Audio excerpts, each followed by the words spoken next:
In this video, we're going to learn how to obtain the determinant of a 3 by 3 matrix.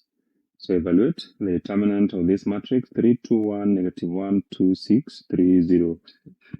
So for us to do that,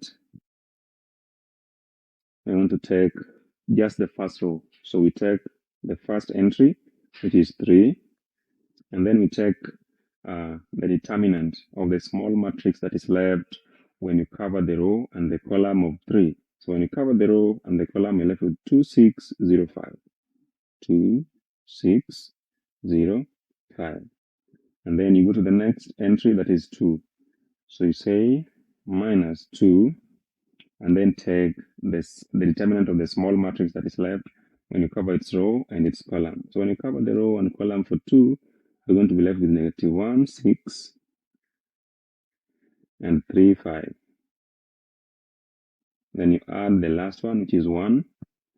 So you cover the row and the column, you're left with negative 1, 2, 3, 0.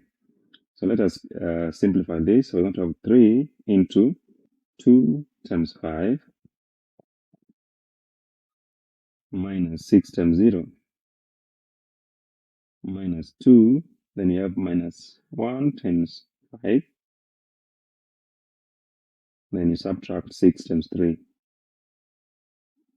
plus 1 into negative 1 times 0 minus 2 times 3.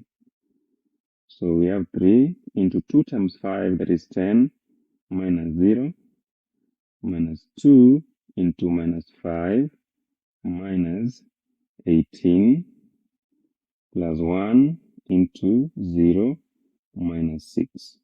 So it means we have 3 times 10 minus 2 times, this is minus 23.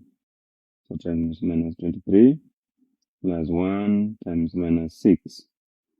So here we have 30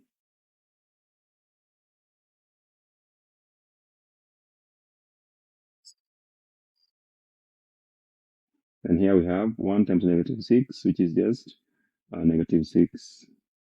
So what we have here is 30 plus 46 minus 6, which is just 70. Thank you for watching. Please subscribe.